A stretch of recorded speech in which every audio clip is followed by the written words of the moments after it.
be engaged in rigorous discussion, sharing lessons. This policy session will be focused on advocacy, digital literacy, and training of citizens in utilizing digital technologies, and will contain short presentations from key UN member states on inclusion of underrepresented groups globally, remote learning, and innovative use of technology during COVID-19.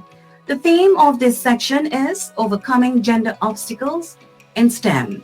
This discussion will center on the cultural and structural obstacles women face, especially women of color, in moving through the channels needed to reach employment in STEAM fields and the disadvantages that they face when they do get there. Now we begin with the remarks from countries and states on efforts towards overcoming gender obstacles in the STEM field and the potential benefits of an interdisciplinary STEM model. Each of the speakers will do so within a 2 to 3 minute time frame. We are privileged to have in our midst His Highness Prince Ermias Selassie of Ethiopia. His Highness Prince Ermias Selassie is the only son of Prince Selassie of Ethiopia and Princess Mayazete Habete Miriam. Prince Ermias currently serves as the President of the Crown Council of Ethiopia in exile. The Crown Council has pursued a mission devoted to promoting a cultural and humanitarian role. I will like to remind the audience that this is not a pre-recorded event, and it is actually live in real time. That in order to prevent video pixelating or lagging, press the play button on your screen. Now, I hand over to His Highness, Prince Ermias Selassie. Welcome to the International Women's Day. I'd like to thank Hermina and all the organizers for this important discussion.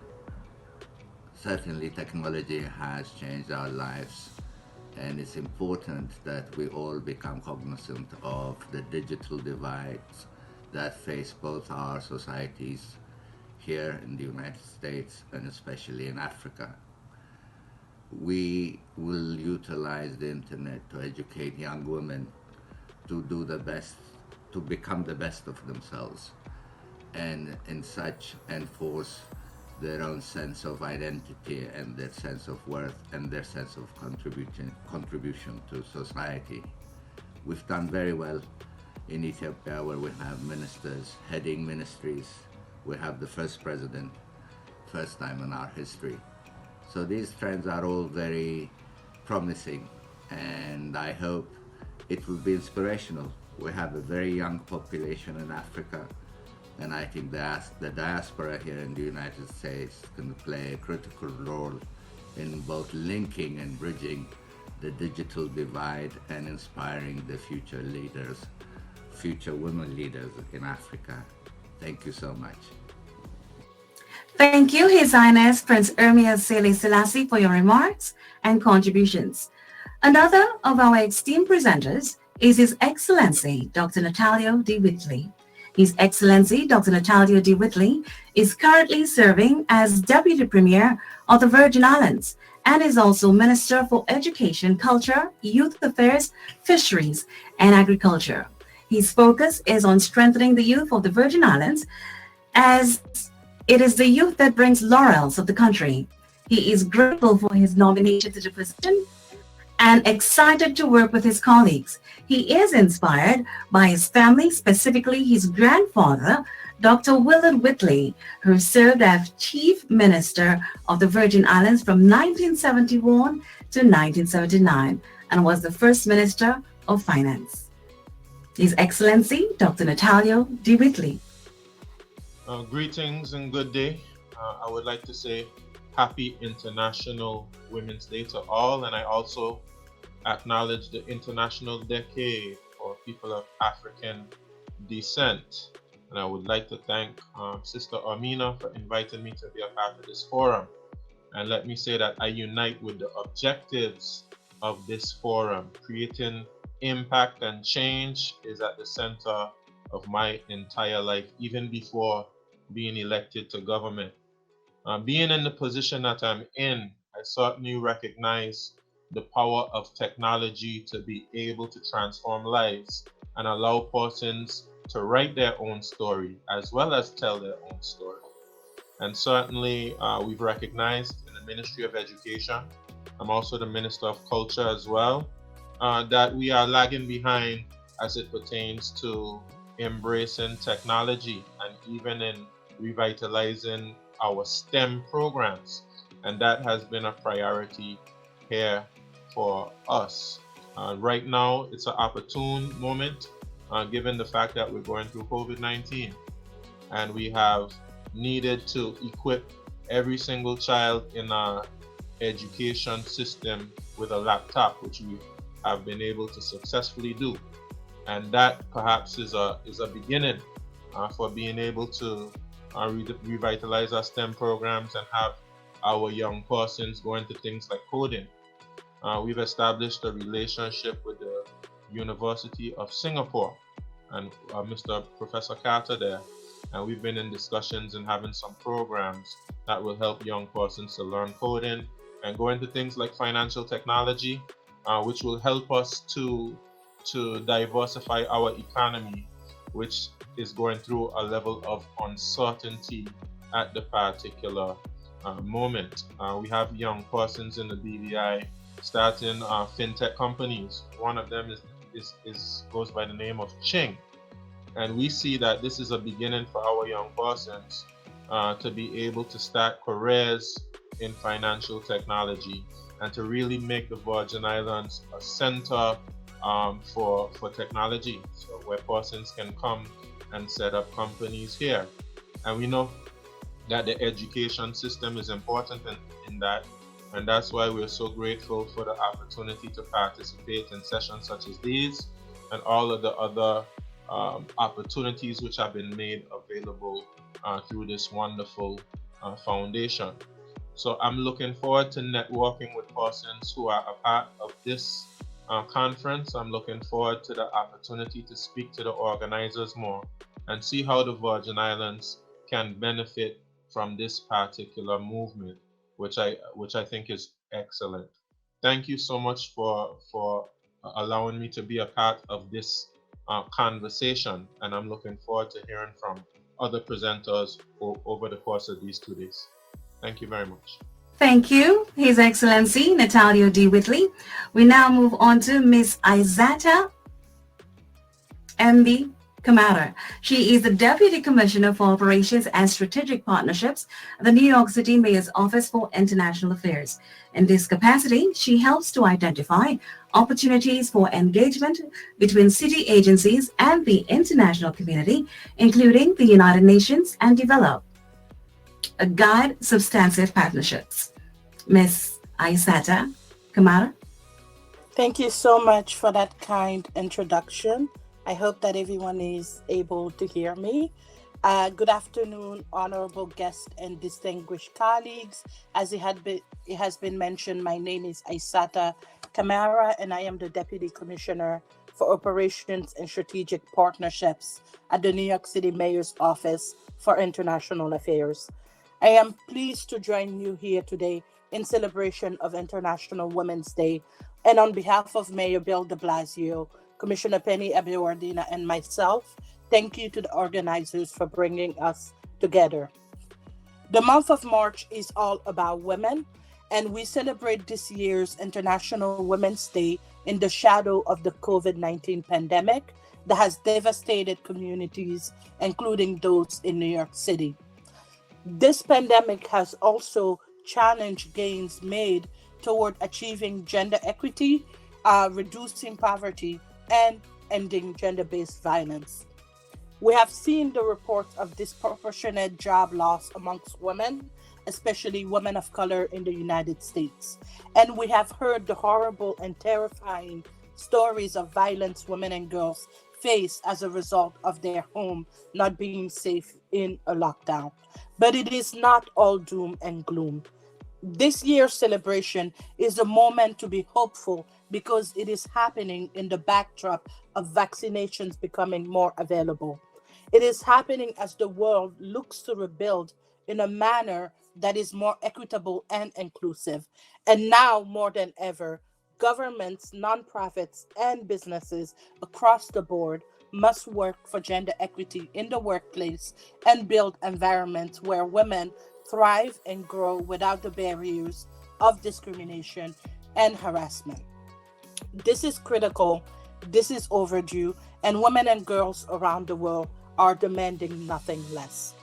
This idea is at the heart of our work in New York City to rebuild from COVID 19 and to invest in creating inclusive, equitable, and accessible STEM opportunities, especially for women and girls of color. And this issue is near and dear to me, both in my present work and because of my life experiences as well. I was born in the Republic of Guinea, but I grew up in Queens, New York, where I was fortunate to be exposed to STEM opportunities in high school. I attended a public school operated by the New York City Department of Education, and at this school, I participated in computer coding classes, and I also worked on experiments in our newly built forensic science lab. These moments were incredible because I learned to develop theories and to test them.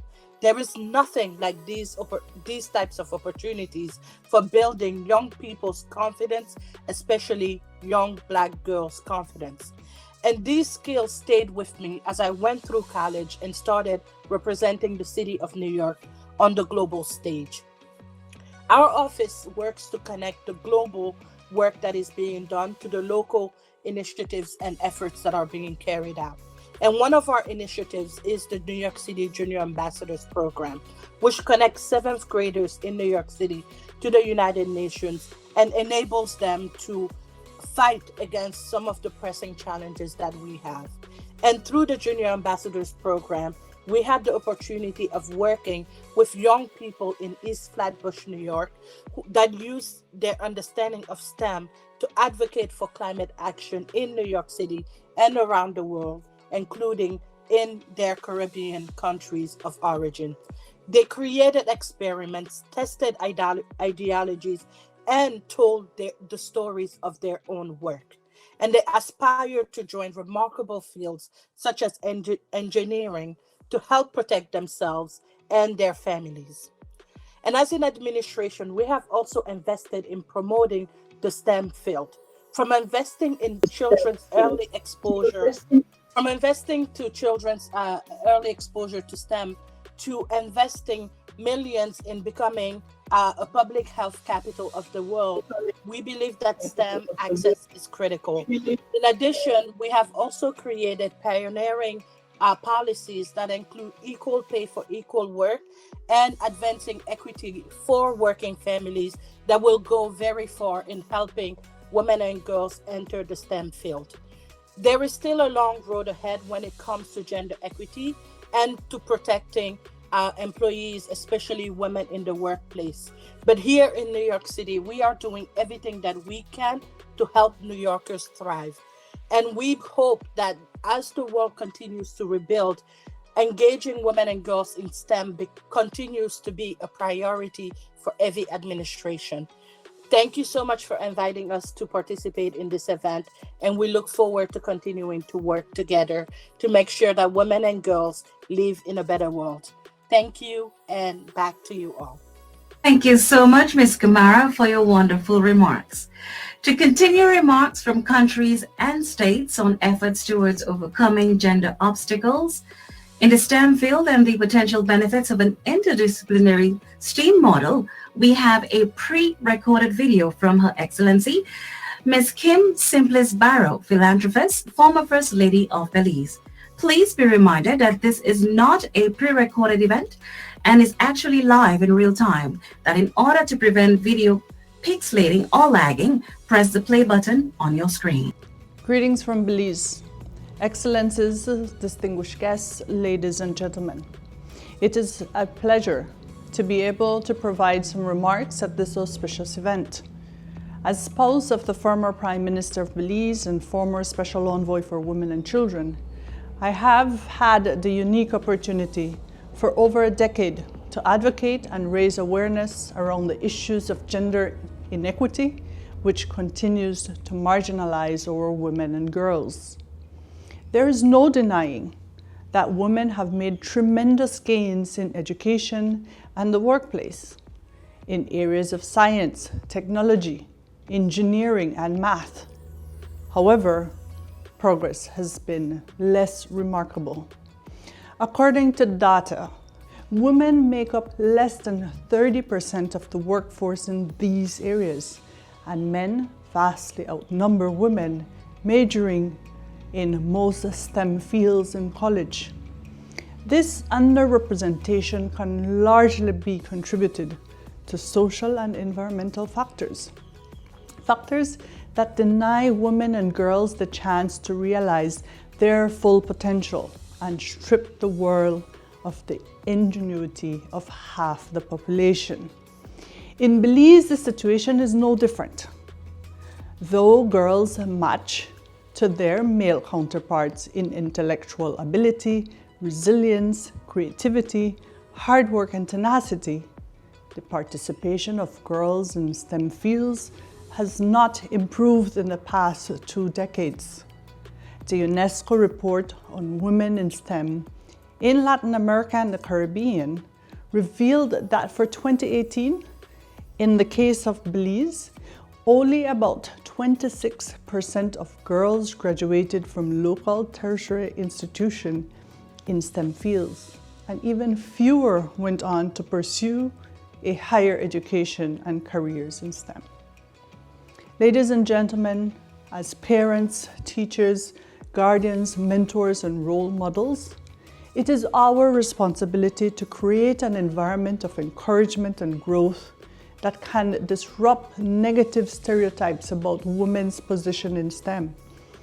Attracting and retaining more women in these areas is crucial because it has been shown to maximize innovation, competitiveness, and is vital to achieving sustainable development.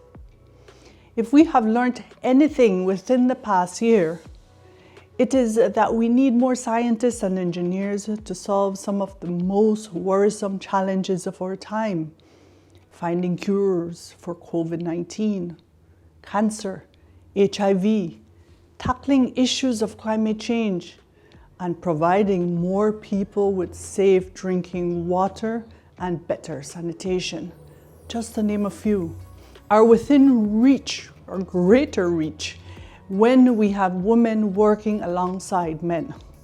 Moreover, when women are not involved in important processes, their needs and the needs of their children may be overlooked. It is a fact that when women lead, families, communities, and societies as a whole benefit. To elaborate, I refer to a Washington Post headline in April 2020, which articulated that female leaders were hailed as the voices of reason amid the corona chaos. Leaders such as German Chancellor Angela Merkel, Taiwan's President Tsai Ing-wen, and New Zealand Prime Minister Jacinda Ardern emerged as most effective in navigating their countries during the most unprecedented times. These are the stories that need to be highlighted if we are to dissuade women and girls from viewing the world of STEM as a patriarchal playground. To foster an ecosystem that nourishes the interests, talent, and intellectual wealth of girls and women in STEM, there must be a deliberate attempt to build confidence from an early age. We must not only recruit, but retain and promote women in STEM. We can do so through the establishment of STEM-related interest groups and the provision of scholarships. Workplace can also play a part by being more accommodative through special measures such as flexible working hours, parental leave, and other initiatives. Ladies and gentlemen, if we are to be successful, STEM must be embraced by women and girls as a hobby, a passion, an academic pursuit, and as a profession. Today, Let us pledge to do more to achieve our obligations of advancing women in STEM. Our approach must be coordinated, involving all stakeholders, educational institutions, the private sector, governments, and scientific bodies alike. Our girls and women represent 50% of the workforce, 50% of the innovation, influence, and think tanks. The time to act is now, because the world we experience through work, business, and school should reflect the diversity which this world is composed. I thank you.